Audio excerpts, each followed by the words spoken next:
This is ChestertonRadio.com. Lux presents Hollywood.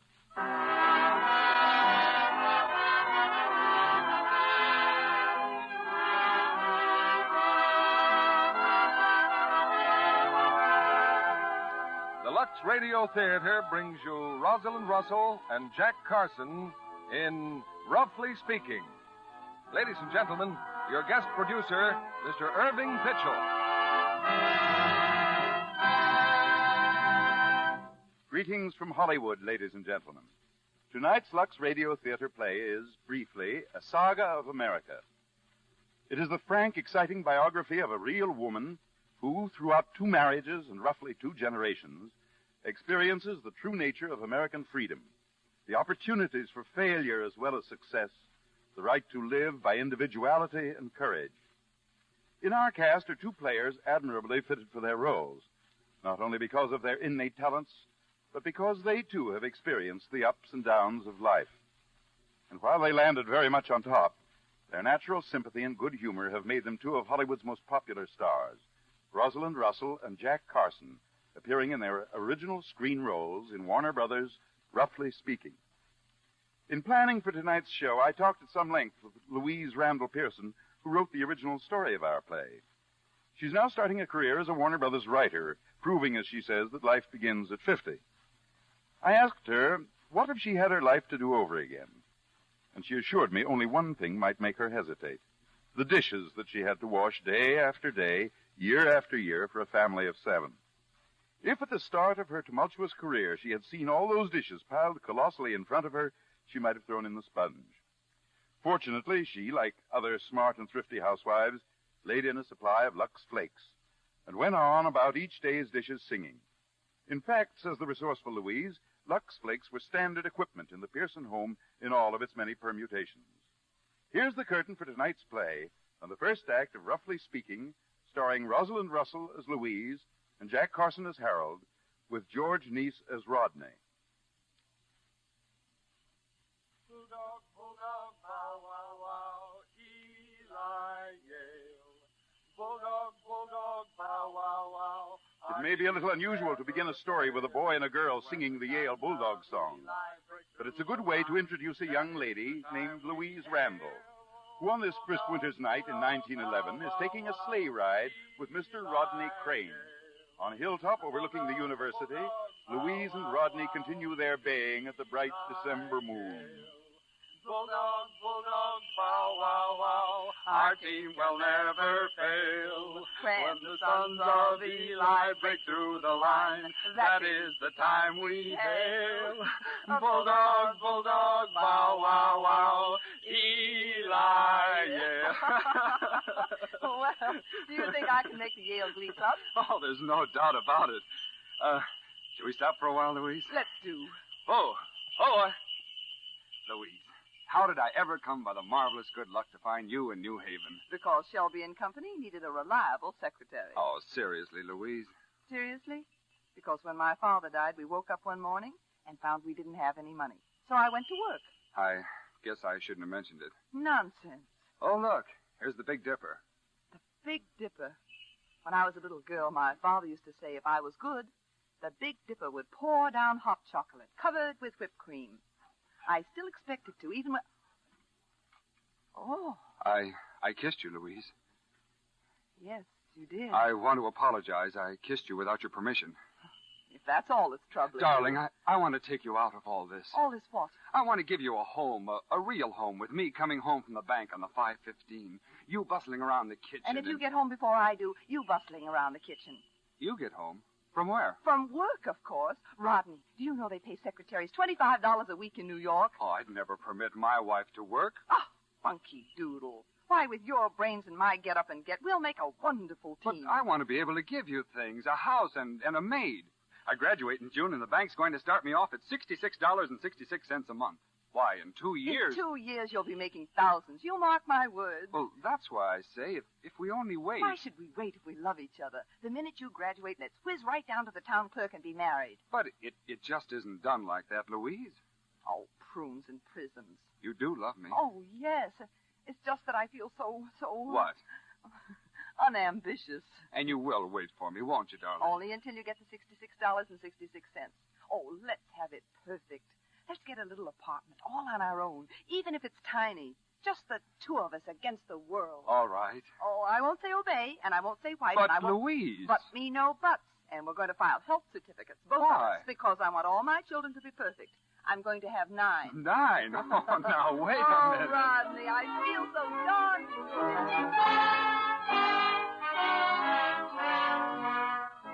Well, in June we were married, and we went to New York. Our little flat had a fine view of the 3rd Avenue L, and I loved it the minute I saw it. It was so bohemian. One night, about a year later, Rodney was in the front room reading the evening paper when Anything special in the paper, Rodney? Huh? Oh, plenty. Yes, sir, plenty. Do you know what I did this afternoon? They're going to put Woodrow Wilson in the White House. You mark my words. Just listen to this. I bought a new record for the phonograph. But this is important. Why, if Wilson's elected, our whole nation... Louise, do you have to play that record now? I'm pretty sure you'll like it. I hope you will, Rodney. All right, darling.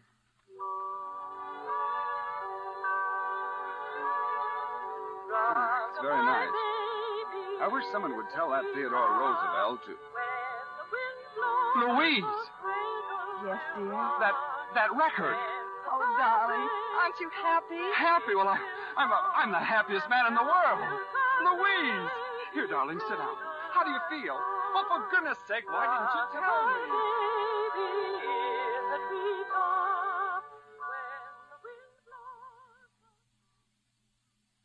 In November, Woodrow Wilson was elected president. And in January, Rodney and I awaited the arrival of the little boy who someday also would be president. Except he turned out to be a girl. One night when Barbara was about a year old, I thought it would be nice to have a musical evening. I got out our old record. Louise?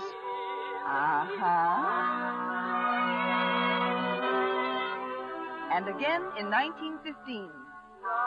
And again in 1916. Turn it off, Louise. Turn it off.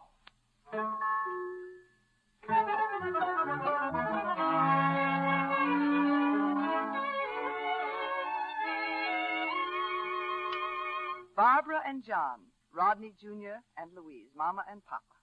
That was the Crane family when we moved into the country in 1918. To Riverwood, a wonderful old house overlooking the Hudson. Here, I said, here is where we will settle down. In we moved with Mother's old furniture and Rod's misgivings. Rod, he was sure it would bust the budget. The morning of our 3rd day, I went upstairs to get little Louise. She still wasn't out of bed. I said I'd get up, Mama, but I didn't. Darling, your brothers and Barbara are outside playing, and just look at you. I want to stay in bed and watch the squirrel. What squirrel, darling? Right out there on the windowsill. Oh, you wouldn't want to sit in the sun and help Mother shell peas? Look, Mommy, there he is, the squirrel. All right, sweetheart. I'll bring your breakfast up here. Louise, does anything hurt you, dear? Just my ankles, like Johnny's ankles hurt. What did you say, dear? My ankles. Johnny's ankles hurt, and Barbara's wrist, and Roddy, too. They told me. Sweetheart, if you got up right now and walked to the window, I'd give you a nickel. I tried before, but I can't. My feet hurt me. Stay here, darling. I'll be back in a few minutes. I just want to make a phone call. When did the child first complain, Mrs. Crane? This morning, Doctor. But she seemed all right. As a matter of fact, they all had pains. Where are the but others? Outside playing. You'd better get them in the house. Doctor, what's wrong with Louise? I'm not sure as yet. Forgive me, Dr. Lewis, but I think you are sure. I'd like to look at the other children, please. Yes, of course. Who's the best specialist in New York on infantile paralysis? His name is Dr. Bowditch, Mrs. Crane. I think you can reach him now at Children's Hospital.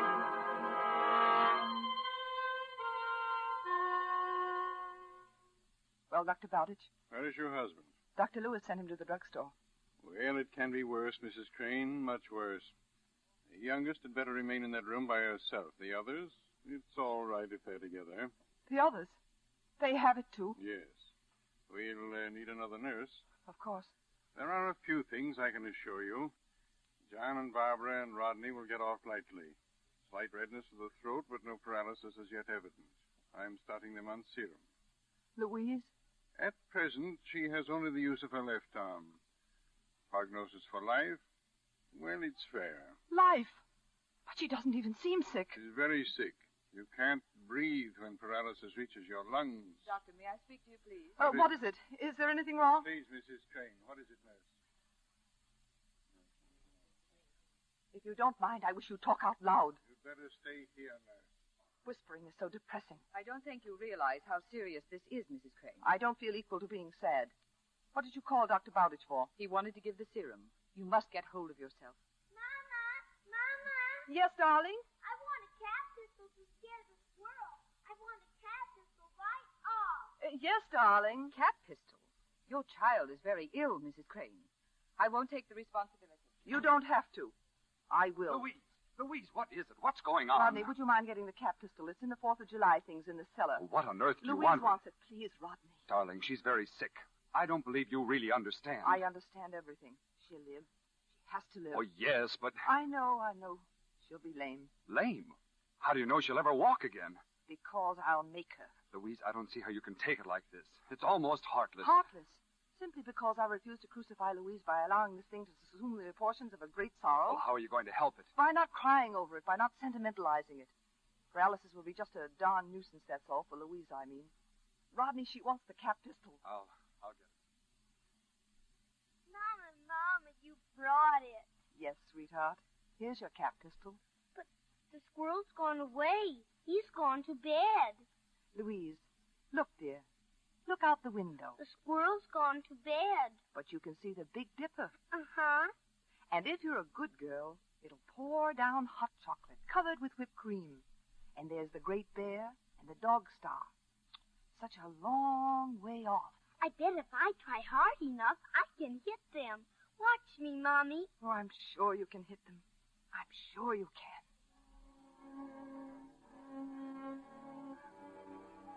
Long after midnight, as I lay awake, I could hear her laughing and shooting,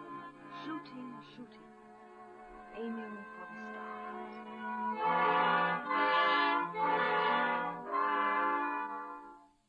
By summertime, little Louise was playing once again with her brothers and sister. There was a brace on her leg, and she used a crutch, but she was alive and well. The week after we paid the last doctor bill, Rod came home early one day. For heaven's sake, Louise, how can you laugh? I said I lost my job. Oh, don't ever frighten me like that again. I thought the world had come to an end, or you'd murdered somebody. Maybe it strikes you as funny. It doesn't strike me as funny. But what do you care? You did a good job. Why not try something different? And why don't I get that job I'm always talking about? And we can start all over again. Great Scott, you'd think a man could get a little sympathy when he's just lost a swell job he's worked his heart out over.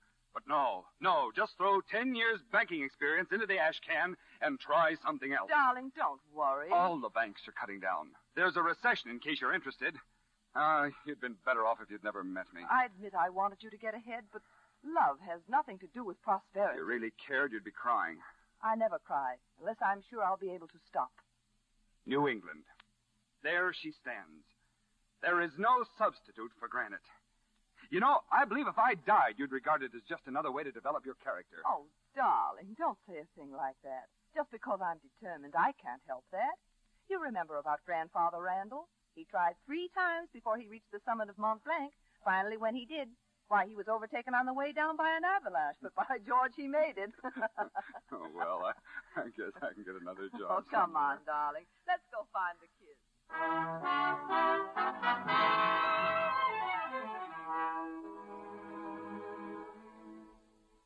Louise, how long have I been out of work?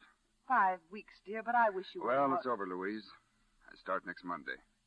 Rodney. Manhattan Trust. $5,000 a year. 5,000?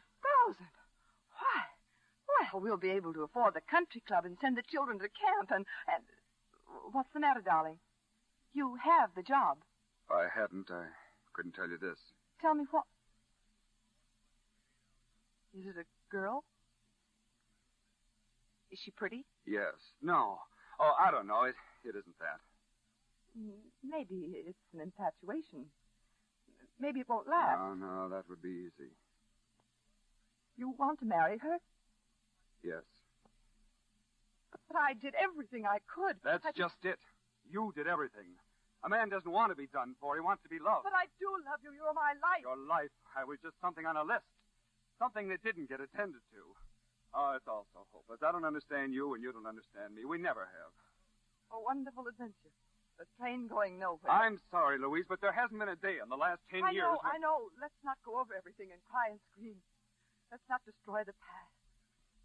You know, it's funny. I thought when Johnny goes to Yale and runs the length of the field for a touchdown, I thought you and I would be there together. Johnny will be disappointed. It's no use, Louise. I'm through. Living with you and the kids, well, it's been like living with Carrie Nation in the Den of Lions. Run!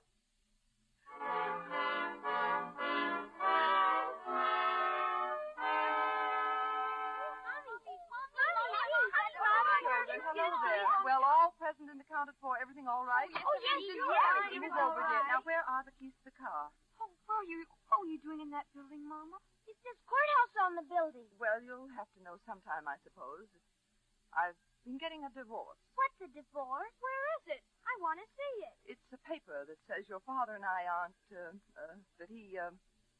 well, your father's going to marry another woman, a young woman. You can't be married to two ladies. Anyone knows that. Well, he isn't going to be married to me anymore. I think that's mean. We mustn't judge people, darling. You don't know. Nobody knows. Doesn't he know that when she's 33, that she'll be just as old and homely as you are? Turn on that ignition, Johnny. We're getting out of here. Hey, where are we going? I wish I knew, kids. I wish I knew.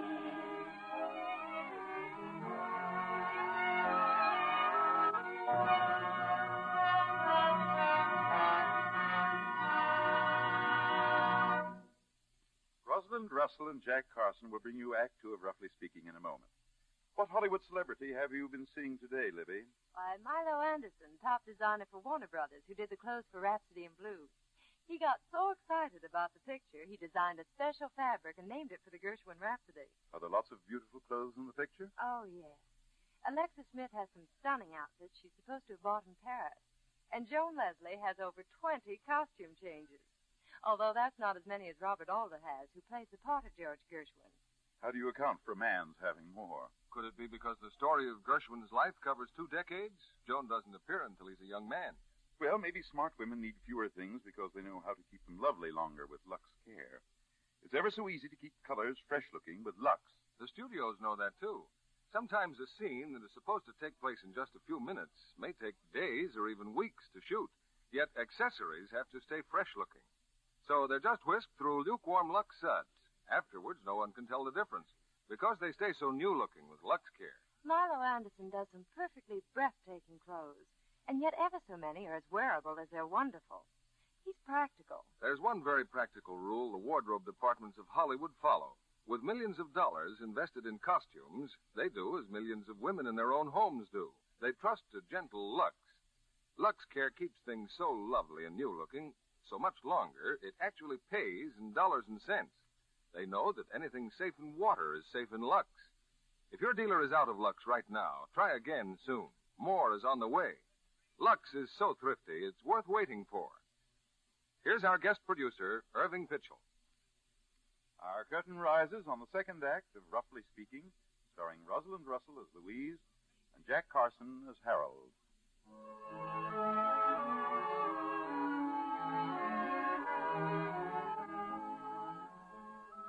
I sometimes wonder how my life would have turned out if, a year later, I hadn't gone to the country club. It was a masquerade party. During the evening, I saw someone sitting by the swimming pool. He wore evening clothes, and all over his high silk hat were lighted candles. That's a fascinating costume, Mr. Pierson. I don't know you, do I? No, you were pointed out. Won't they let you in there with those candles? I don't know. I haven't tried. I'm a Christmas tree. Get it? All lit up? Were you ever in jail? Not yet. Why? Well, once when I was in the guardhouse during the war, I read a volume of Tennyson. How was it? Fine. I shall take some savage woman. She shall rear my dusky race. Oh. Is that Tennyson in your pocket? No, just the racing form. Now, why should you remind me of Tennyson? Maybe I just remind you of the guardhouse. Come here. Sit down. Join me in my misery. Oh, the masterful type. Oh, I got everything. Brains, money, personality. Then just what is your trouble? I forgot to grow up. At least that's what my father says. Oh, the man who owns those big greenhouses near Briarcliff? Yes. And what's your trouble? Nothing, except I wanted to set the world on fire. And I never amounted to a rope. Hey, your hat. Your hat's on fire. Huh? You're on fire. Sure? Positive. Your hat's all... Pardon me a second. Is the fire out? I think so. Give me a hand. I can't pull you out. Come on, try. You see, I can't. Okay, if you can't pull me out, I'll have to pull you in. You're crazy. Do you know that? We're both crazy. Isn't it nice?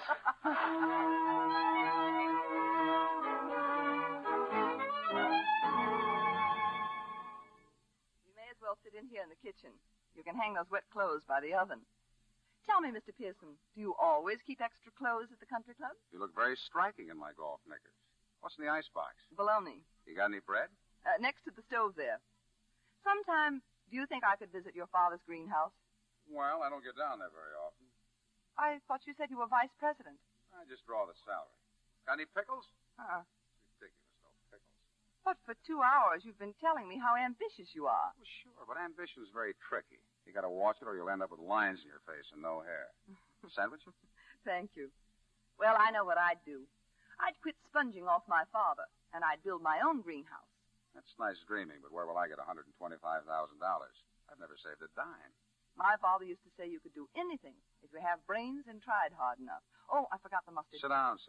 You're the bossiest man I ever met. It's about time somebody took you in hand. You're not suggesting by any chance You're that... positively clairvoyant. You're also beautiful. Well, I know you don't believe me. I'm serious. Don't be ridiculous. That's what I feel. Okay, I think I'll be going. Oh, don't go. I mean, for a minute. It's fun talking with someone. It's been so, Lonesome?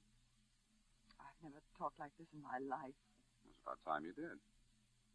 I guess it's because I've been sort of cooped up. Marry me and see the world. I wouldn't marry again. Oh, as bad as that. No, it wasn't bad at all. It's me.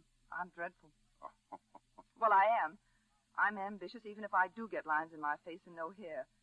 And I do everything for everybody even when they don't want it done. What are you talking Not about? only that, I'm granite. You what? Granite. Come here. Come here, I'm going to kiss you.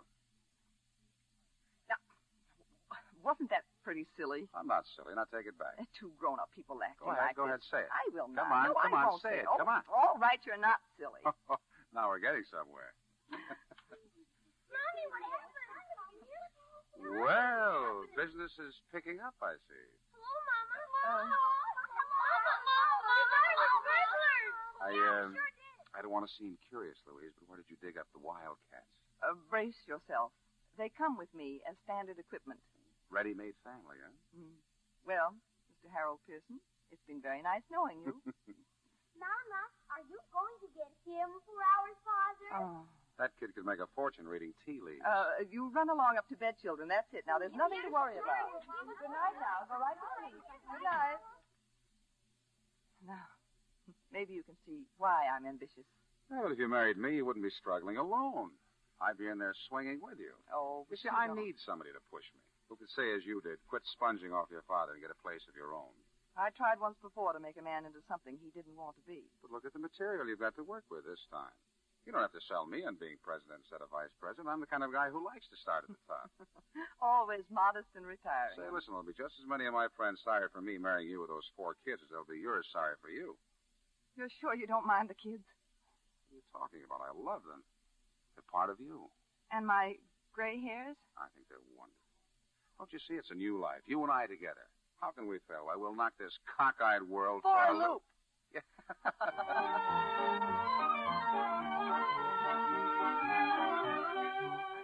Cockeyed was right. Harold and I were married just as the era of wonderful nonsense swung into high gear. In gold we trust. Gangway for the millennium. Did Harold want $125,000 for a greenhouse? Okay, just sign on the dotted line. In the year Frankie was born, the greenhouses actually were built. And by December 1928, we'd paid off all we owed the bank. All but a paltry $30,000. Look at them, Louise, darn near as far as your eyes can see. Roses under glass, the biggest crop we've ever had, and every bud perfect. Every time I look at them, I think they're good. They're ours. Or they will be after we pay off a little matter of $30,000. And nothing to start with but a good, strong shoestring. Ah, the frenzied financiers. Well, don't look at me. The deal was your brainstorm. Oh, I still don't understand how you ever pulled it off. Because I was willing to gamble, and I happened to be lucky, that's all. For instance, take Frankie. Oh, by the way, where are the children? Can't you hear him? I've just been in town buying him baseball mitts. Oh. Now, about Frankie. I wanted a boy, and presto. Excuse me. Hi, Frankie. See what I mean? I see what you mean. And don't tell me I'm spoiling our kids. Hey, you're crying. No, it's just the sun got in my eyes. Oh, darling, this is just too good to be true. I see what you mean. How could a big, carefree guy like me load himself down with a wife, 5 kids, and a flock of debts? Yeah, I must be nuts. Why did you do it? Why? Well, I don't know. Unless it's because I'm reasonably fond of you. Now, what time is it? 10 after 11. Oh, holy smoke. Listen, it may not matter to you that your 2 oldest boys get home from school today, but they're my oldest boys, too, and I'm going to the station to meet them. Oh, and if you think just because it's Christmas vacation that I'm not going to put them to work around here, you are loony. So, you know what? It might be nice if we had a little party Christmas Eve after we got all the roses shipped off. Just us and the greenhouse men, Tony and the rest. A little wine and some Christmas carols, maybe. I think they'd kind of like that. Oh, it's the best Christmas I've ever known. Money for the bank. Yeah, and plenty left over. Yeah, let's.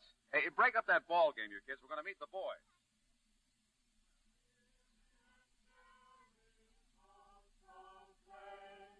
Christ is born in Bethlehem. Hark the herald angels sing. Glory to the newborn King. Okay, everybody. Now let's see what this wine tastes like. Here you are, Tony. Thank you, boss. Dino, one for you. Gus, now don't be bashful. Come here. There you are. Well, boys, we've been thinking, the missus and I. How about a little more money in your pay envelopes? Can you use it? Good. Thank you, Johnny. Well, boys, here's to success. Good luck to all of you. Good luck. Oh, excuse me. Oh, quiet, everybody. It's Jake Quinby. It's long distance. Hello, Merry Christmas, Jake. How's the market? Huh? What are you talking about? I busted it. Yeah, I see what you mean. There's nothing else you can do. Okay, Jake. Goodbye. Well, it was swell while it lasted. Harold? All week long, roses have been pouring in from out west. The market's glutted. Then on top of that came our 30,000. Jake says we busted the market. Too many roses? That's right. We get about 50 cents for the first 5,000, a quarter for the next. Jake said about 10,000 will have to be dumped. Boys, I think that maybe we go home.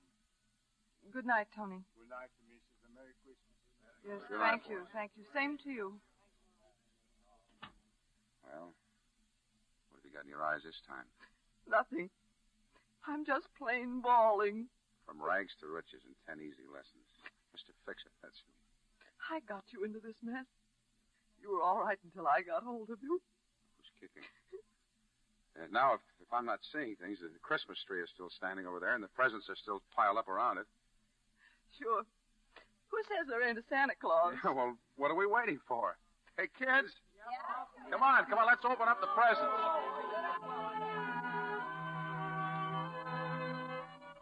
It all went. The greenhouses and our rose-covered future. 4 months later, we were in Bridgeport, our hopes pinned to the tail of a newfangled aeroplane. Harold had a friend, and the friend had the plane. But he needed $1,000 to get it in the air, so we all took jobs, even Johnny and Rodney and Barbara. We got the $1,000. We got that plane in the air, and we got the Wall Street backers. $1 million to start manufacturing. We were up in the clouds again, 1,000 revolutions per second.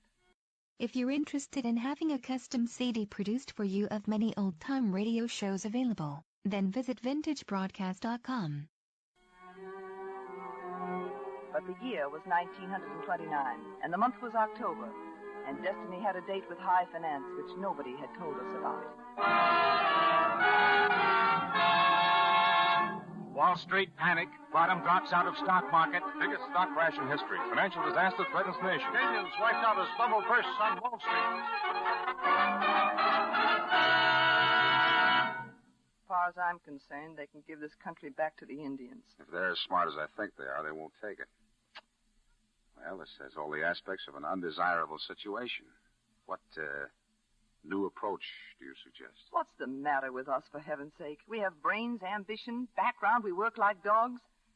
Maybe Native Americans are extinct and don't know it. Maybe they ought to put us out on a reservation like the bison. I'm sorry I dragged you and the kids into this thing. I was so sure I could make a go of it. You still love us? The 5 hostages and the ball and chain? Mm-hmm. That's why I feel so darn bad. Oh, isn't there an easier way to make a living than being kicked in the teeth for it? Sometimes I think if Plymouth Rock had landed on the Pilgrims, a lot of trouble would have been saved. Say, how about moving to New York? A place as big as that, I certainly ought to be able to get some kind of a job. New vistas, bright horizons, a fresh start. Oh, heck, why not? Hey, kids, how would you like to live in New York?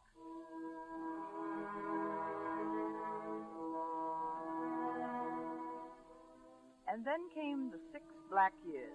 Prosperity is just around the corner. Brother, can you spare a dime? Of course, there were bright spots. Like when John graduated from Yale and got a scholarship in medicine. When Rodney rode in the freshman race against Harvard. And Barbara married a man as solid and dependable as the Rock of Gibraltar.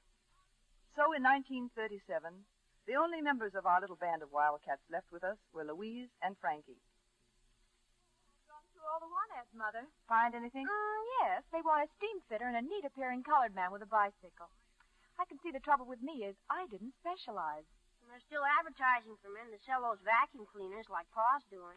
I know that ad by heart. Mr. X, former clergyman, made $174.82 last week. What's a clergyman got that Pa hasn't got? Pa says he's got God on his side. Oh, well, let's sit down. What's for dinner, Ma? Guess. Onion sandwiches. No matter how thin you slice them, they're still onions. Well, it's a relief after all that split pea soup we've been having. Ma, do you suppose we'll ever turn on the lights and gas again? All we need is faith, Frankie, and the money to pay the bill. Pop will sell one of those vacuum cleaners soon. You just wait and see. I can't bear the thought of your father lugging that thing miles and miles and people slamming doors in his face. Don't even talk about it. Knock, knock. Who's there? Wolf. Wolf who? Well, for heaven's sakes, if I didn't sell a vacuum today. Mr. X has nothing on me. Our worm has turned, honey. Oh, you poor thing. I didn't think you'd sell one of those things in a million years. Oh, no? Well, look, my first commission. Now, don't say I'm not a good provider. You're wonderful. Absolutely wonderful. Well, what are we having for dinner tonight? Now, don't tell me. Don't tell me. It's right on the tip of my nose. Onion sandwiches. Well, eat 'em and wheat, family, for the last time. You said it. Wait till you see what I cook for you tomorrow night after I've bought my new double boiler. What? Tell me. Boiled onions.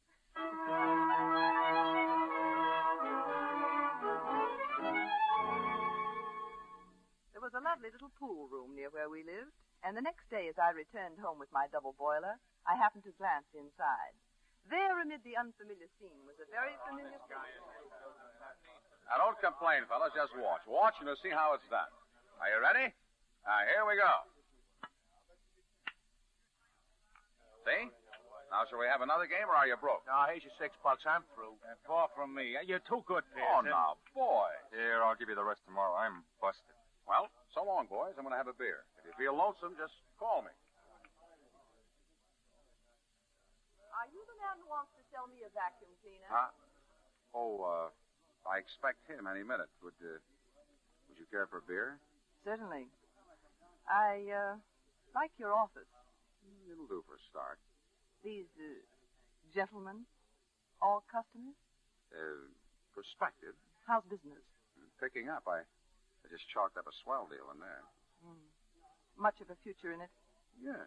I think I'll knock out the wall there and put in a bigger bar, and over there I'll put in a few more booths, and when things really get going... Harold. Honey, I just couldn't sell those darn vacuum cleaners. This was the best thing I knew to do. Go on, bawl me out. I don't blame you. Huh. Me, the big shot. You don't have to sell me the idea of being president instead of vice president. I'm the kind of a guy that likes to start at the top. Well, you just do the best you can, and when nothing happens, why, you just do the best you can. I know it. If you had any sense, you'd leave me. You know perfectly well I haven't got any sense. You're hopeless. Is that bad? No, it isn't bad. This letter, it came to you today when I was leaving. Harold, could I get drunk on beer? Great Caesar's ghost. What's the matter? What is it? I don't believe it. What is it, silly? You say I'm not silly. You're not silly. I'll say I'm not silly. I've got a date with a guy regarding the super-duper job I've been gunning for weeks. Only superintendent of planning at the New York World's Fair. No. Yes. Oh, then hand over all that money you just won. Come on, come on. What's the idea? If you've got to have a job at the World's Fair, you're certainly going to have some decent clothes. That's right. There's enough here for a shirt, some shoes, a tie. What you really need is a new suit. Yeah, a new suit. Hey, sit tight, baby. I'll be back in a few minutes. Hey, Eddie. Sam, call me in the next game. Hey, where's the cue and give me that chalk? I'm hot.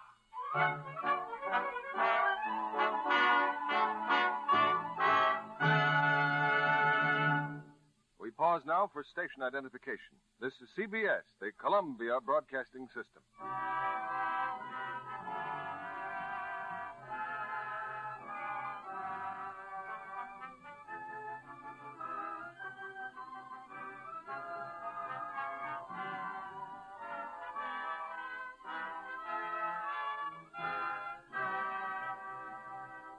Before our stars, Rosalind Russell and Jack Carson, return in Act 3 of Roughly Speaking, here's our producer, Irving Pitchell, to introduce a guest at tonight's performance, one of Warner Brothers' bright young actresses, Angela Green.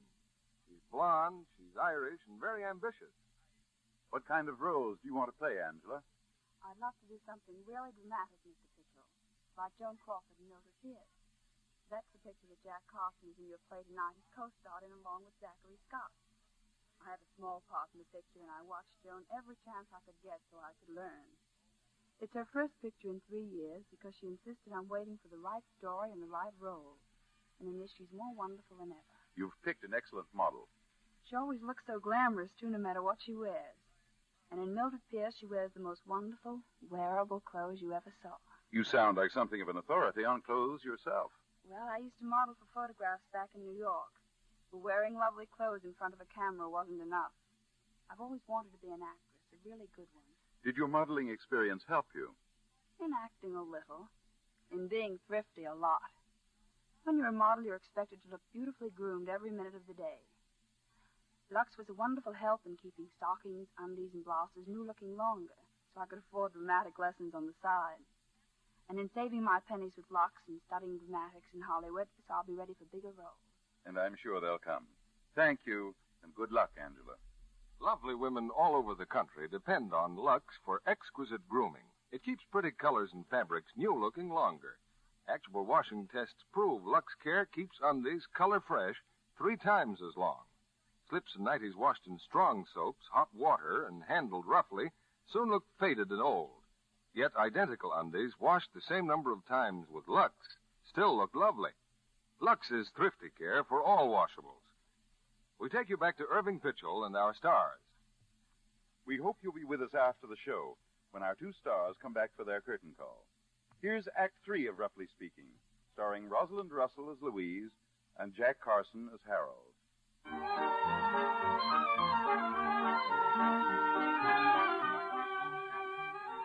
Harold got the job, superintendent of planting at the New York World's Fair. We moved to Long Island, rented a house near the fair and the vacant lot next door. Louise, her crippled foot and all, went into business with me. We parked cars.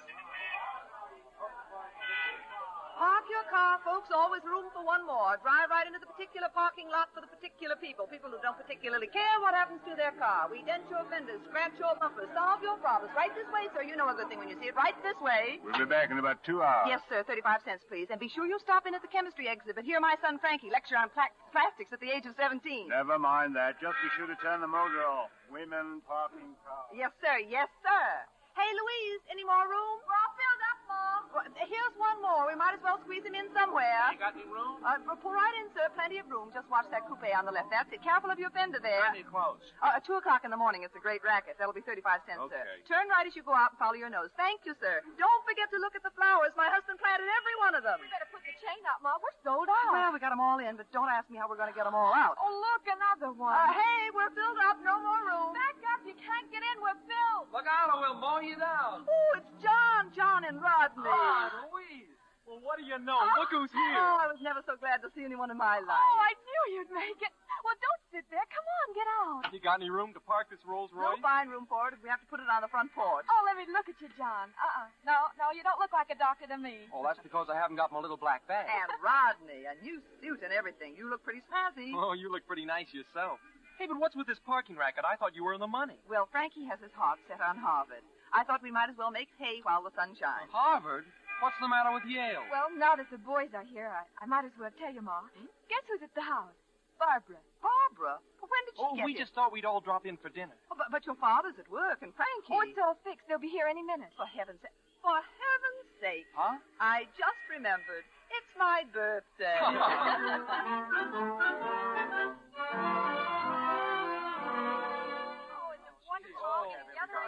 Well, now that we've had dinner, leave it to me to remember something I forgot. Look. Champagne. Yes, sir. Champagne. Direct from that fancy French restaurant at the fair. Well, how about your glasses? Well, here's to you-know-who. Oh, my. Fearless, intrepid, indestructible, without whose... Say it. Hmm? Go on, Harold, say it. No. I've changed my mind. Oh, All right, kids, to the Queen. To Mom. Oh, thank you. Thank you. How about a speech, Mom? Come on, Louise, say something. Oh, well, I'm overcome. I've eaten so much and I've laughed so much. For once, I'm speechless. This I gotta see. Well, may I put in a few words, please? You will anyway. Yes. Go right ahead. Well, when I first met Mrs. Pierson, I suffered from soft, smooth hands. But after one application of the toe of her boot to the seat of my pants... Well, you carry on, Frankie. Oh, I can't make a speech without champagne. Hmm? It's all right, Harold. Give him some. Special occasion. Well, all right. Here. Oh, that's only half a glass, Pa. Well, make half a speech. Seriously, Ma, this is the first champagne I've ever had. Oh, you're kidding. Officially. And I just want to say, Ma, that I think you're swell, and I love you. Oh, Frankie, that's That's a nice speech. Thank you. That's a lovely speech, And Frankie. now the birthday cake. Here it is, everybody. Oh, Barbara. Oh, it's beautiful. And only 50 candles, Louise. Let this be a lesson to me. Well, children, for a woman of 90, your mother is certainly marvelously preserved. Harold. Come on, make a wish and blow them all I'm out. not as young as I used to be. But here go... What's the matter? Look. Out the window. Look at what? The fair. Am I crazy, or did the lights go out on the Polish pavilion? Hmm? Yes, the lights did go out. Oh, Well, there it goes. The world of tomorrow. I always said we should have marched straight into Berlin and hung the Kaiser, but nobody would listen to me. I guess there's only one thing to do now. Get out the old uniform. I'm afraid not, Harold. Wars are fought by the young. Johnny. Rodney. Who knows, Ma? Oh, don't worry, Ma. Nothing's happened yet. Every time I get my ship on an even keel, something goes bang. It was a couple of years in coming, but when it did, the something certainly went bang. And they were both in it, of course, John and Rodney. Just before they left for overseas, we had a few minutes to see them off at the station. Harold and Frankie and I. There he is. Johnny! Hey, Johnny! Oh, darling, we've been looking all over for you. Hello, Ma. You look very handsome. Oh, it's a brass buttons. Hiya, Captain. Admiral. Oh. Oh, can't seem to get this cap right. Yeah, well, maybe if you tip a little to the side, huh? Hey, Ma, here's Rod. Johnny! Hiya, Skeezix and Rod. Mom, Pa, and John. Oh, gosh, I was afraid I'd miss you. Let me look at you, darling. How are you? Oh, fine. Swell. Hey, where's Louise? On the night shift at the plant. And, of course, you know about Barbara and the baby. Oh, if I'd only known this in time, I would have made some fudge or knit a sweater or something. Well, Rod, if they give you any choice, try to get into the tank corps. Like I said in the last war, why walk to Berlin when you can ride? You shoot 'em, Rod. We'll sink 'em. Yes, sir. And Frankie here with his chemistry, he'll blow 'em sky high. No. Frankie's got a lot of work yet to do at Harvard. That's me, I guess. I had a million things to say to you. I can't seem to think of any of them. Are you sure you're going to be warm enough, darling? Oh, sure, Ma. Well, goodbye, soldier. Goodbye, Pa. Don't do anything I do. So long, Ma. Goodbye, darling. So long, Rod. Take care of yourself. Thanks. And you too, Skeezy. Sure, Rod, sure. And don't worry, all right. Goodbye. All Navy personnel aboard at once. At once? Well, I guess that means me. John, so soon? I thought Well, I you stayed over 2 trains already, dear. They get annoyed if you hold up the fleet. Oh, where are you going? Where will we see you? He can't tell you where he's going, honey. He doesn't know himself. Well, give my love to Barb when you see her, and Louise, and tell her to keep the stuff coming. Sure, Johnny. You bet we will. You know, Pa, Rod and I never got around to telling you. I mean how swell you've been. Like when we smashed up your car, and I pretty near got thrown out of school. You never said a word. I guess we were pretty awful. And the way you put up with Mother, too. I like that. Now, see here, young man. Lieutenant Crane, if you please. Oh, you kids were never much trouble. It was your mother. If I hadn't had a will of well, iron... goodbye, and all of you. And Ma, let there be no moaning at the bar. When I put out to sea, Lord Tennyson. Alfred Lord Tennyson. That shows you how much Yale has it over Harvard. Goodbye, Ma. Goodbye, darling. Bye, Pa. Goodbye, Johnny. Keep an eye on her while we're away. And don't let her get any bright ideas for winning this war. I won't. Just you be careful now, and don't take the destroyer in deep water. I won't. Goodbye. Goodbye, Frankie. Bye. Bye. Well, I'd like to sit down for a minute, then we can go. Here's a place, Ma. Harold, didn't you think John looked thin? No, I thought he looked just about right. Ma, I've been waiting to tell you this all day. There's practically nobody left in college, so I'd like you to sign this piece of paper for me. Let me see it. Parents' permission to enlist in it. Now, look here, wait Frankie. a second, Louise. After all, we're all entitled to make our own decisions. Harold, the boy is too young. How can you what say... right have we, you and I, to interfere? I filled in some of the things to make it easier for you, Ma. Do I have to sign it now, this minute? Might as well sign it now. It won't be any easier later on. You know, Frank, I tried to get in myself, but they wouldn't have me. Yeah? Yeah, too old. It's tough, Pa. But then things have changed since your war. Listen, young man, how long do you think it took us to get a Vickers gun into action at Vimy Ridge, huh? Here, it's signed. 11 seconds. Huh? Gee, thanks, Ma. You know what? I'm going to try for the paratroopers. Good grief. Oh, don't worry. They wash him out so fast you get to be a lieutenant in no time. Well, I'll see you later. Oh, where are you going? Recruiting office before it closes. I'll see you home. Frankie! Well, I guess that's that. Come on, honey, let's go. I don't know what's the matter with me. I was bound I wouldn't, and here I am. Well, you did fine. Don't worry. They're all chips off of the old block. Nothing's ever going to lick them. Poverty or sorrow or Germans or Japs. I wanted them to have such a wonderful life. And it seems as if that They every had everything time... that counts. Suppose they did get it the hard way. I mean, what if they'd had everything handed to them in a silver platter the way you wanted? How do you know how they would have turned out? And they had you always as an example in front of them, knocking your head against a stone wall and turning up grinning. No, they may be down, but they'll never be out. I can't help wishing we'd stayed in one place more than 5 minutes so they'd have had a home to remember. You know, to think about while they're gone. Oh, honey, home is where you were. Home is a feeling, Louise, not a place. Still, they ought to have something solid, something secure to come back to. Yeah, I think maybe a farm is the answer. Back to the land. Yeah.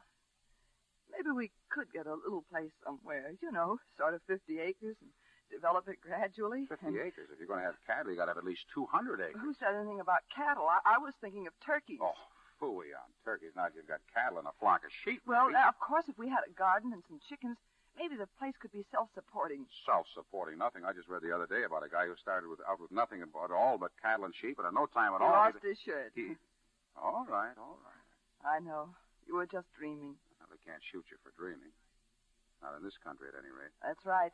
America's the one place you're free to make a million, lose a million, drunk or sober. I thought you were the one who wanted to give it back to the Indians. Oh, no. Not as long as I still have my strength and my health. Say, honey, what would you think of our initials for a brand? You know, an H and an L? Harold, you don't brand turkeys. Louise and Harold. Everybody knows that. I know. What? Who's talking about turkeys? With turkeys, you only get one shot, Thanksgiving. 2 Thanksgivings. All right. But you eat beef the year round. The place I heard about was over in Pennsylvania. Yeah. Maybe this weekend we could drive out over there and see what it's like.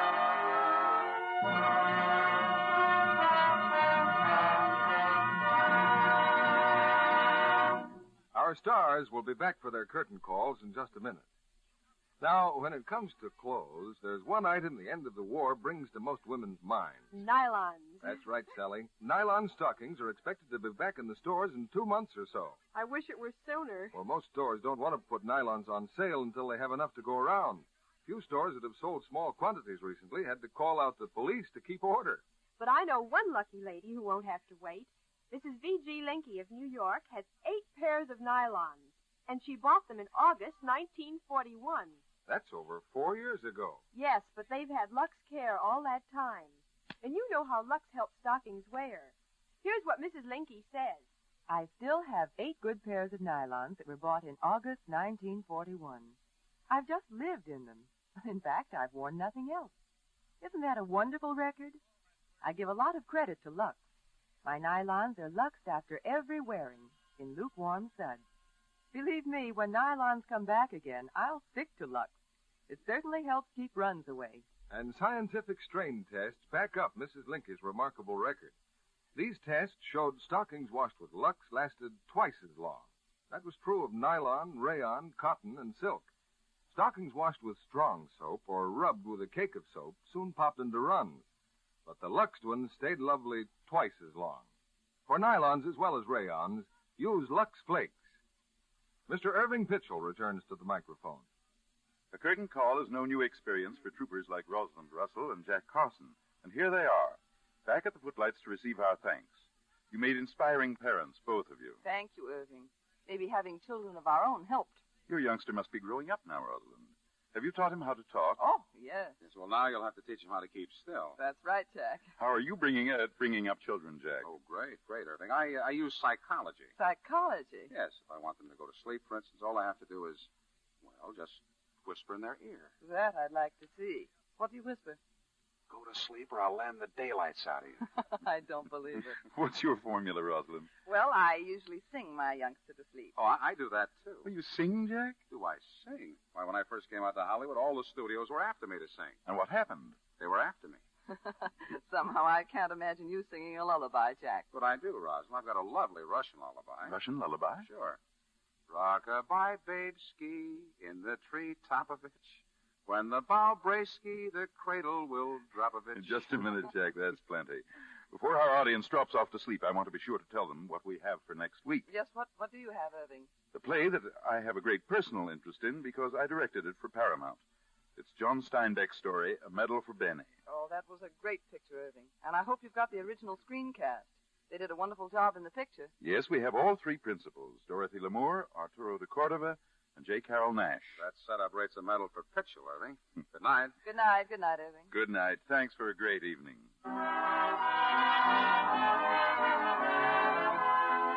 Our sponsors, the makers of Lux Flakes, joins me in inviting you to be with us again next Monday evening when the Lux Radio Theater presents Dorothy Lamour, Arturo de Cordova, and J. Carroll Nash in A Medal for Benny. This is Irving Pitchell saying good night to you from Hollywood.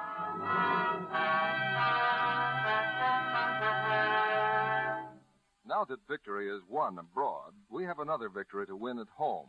The transition from wartime economy to happy peacetime living. That's the purpose of the National War Fund. In addition to providing essential services to our men and allies overseas, more than half of every dollar you contribute will be spent in your community to determine the standard of living that surrounds you. In these critical post-war years, the National War Fund is an overall agency designed to keep alive the American way of life. Give generously. Give gratefully to your community war fund. Rosalind Russell will next be seen in the Columbia picture, Some Call It Love. Jack Carson is regularly heard on this network in his own program for Campbell's Soup. To most of us, motion pictures are a popular form of entertainment. But to the sick and wounded veterans in our hospitals, they are also medicine, a primary factor in building morale. Thousands of films contributed to the Red Cross by the Hollywood Motion Picture Studios have helped brighten the hours and speed the recovery of convalescent veterans from coast to coast. Another way in which a great industry is serving America.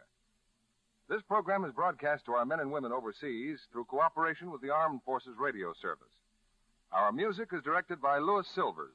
And this is your announcer, John Milton Kennedy, reminding you to tune in again next Monday night to hear A Medal for Benny with Dorothy Lamour, Arturo de Cordova, and J. Carroll Nash. This is Chesterton Radio, your home for podcasts of works by G.K. Chesterton, plus drama, comedy, mystery, science fiction, big bands, and much more. The soundtrack to your Chesterton day at chestertonradio.com.